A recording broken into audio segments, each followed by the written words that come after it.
Rosa Parks is often called the mother of the freedom movement because of her notable stand early in the civil rights movement. It started on December 1st, 1955 when Rosa Parks wouldn't give her seat up for a white man on the bus. The police were called and Rosa Parks was fined. She eventually led people to start boycotting the buses until African Americans got the same equal rights as white people did. Eventually, she ended up working with people like Martin Luther King Jr. to earn equal rights for everyone up until her death at age 97 on October 25, 2005. Even though her death was very devastating, we still take time to remember all the long-term effects she has had on us. For example, she ensured equal rights for African Americans and showed that everyone is equal no matter what.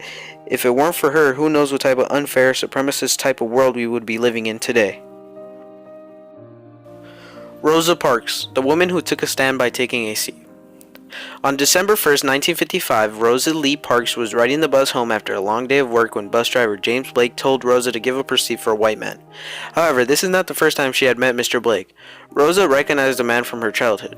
James Blake was the same driver who had kicked Rosa off another bus when she was just 11 years old. Rosa refused to give up her seat. Little did she know that it would cause a domino effect in the civil rights movement that would lead to equal rights for African Americans. It would also lead to the famous bus boycott that we know today. Because she refused to give her seat up, she was arrested and fined. Rosa, who was 42 at the time of the incident, was born February 4, 1913, in Tuskegee, Alabama. Rosa had been a victim of discrimination as a young kid too. She had experiences with the Ku Klux Klan, segregated schools, and having no supplies for a school or a ride home, because the buses were only for white people at the time.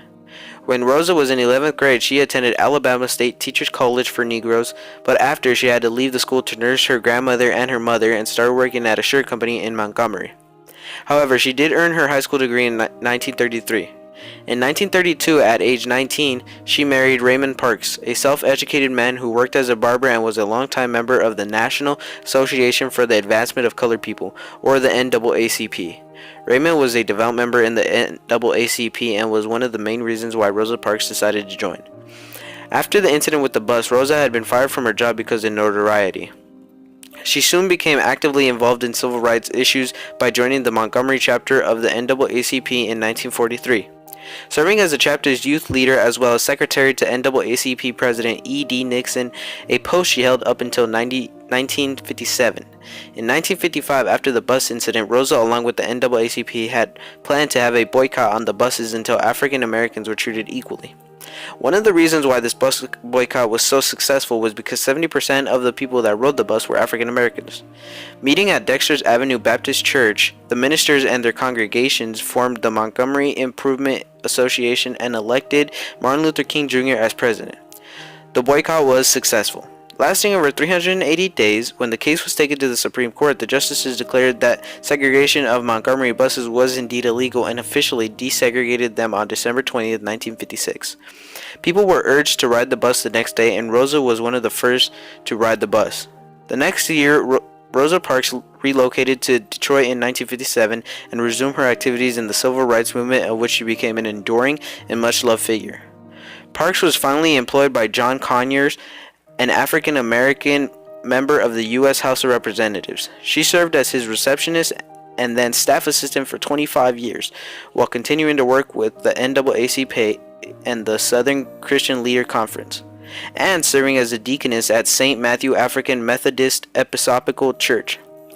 While still in Detroit, Rosa was always in demand as a public speaker. She traveled extensively to discuss her role in the civil rights movement into her late 80s, despite her advancing age and other challenges. In September 1994, Rosa Parks was beaten and robbed in her Detroit home. The robbers were soon arrested and Parks fully recovered. The next year, she participated in the Million Man March in Washington, D.C., where she gave an inspirational speech about the incident. I am proud of all groups of people who feel connected with me in any way, and I will always work for human rights for all people.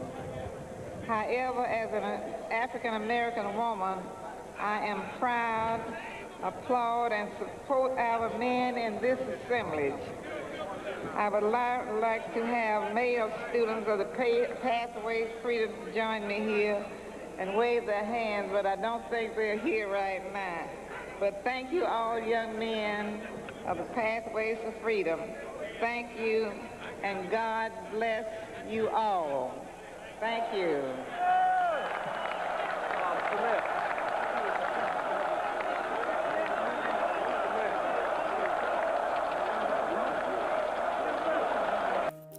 Rosa's older life included many rewards and recognitions. Her older life also included many interviews recalling the incident. Some of Rosa Parks' awards were the Spingen Award, the Presidential Medal of Freedom, the Martin Luther King Jr. Award, and many, many others, before her death on October 25th, 2005, at the age of 97.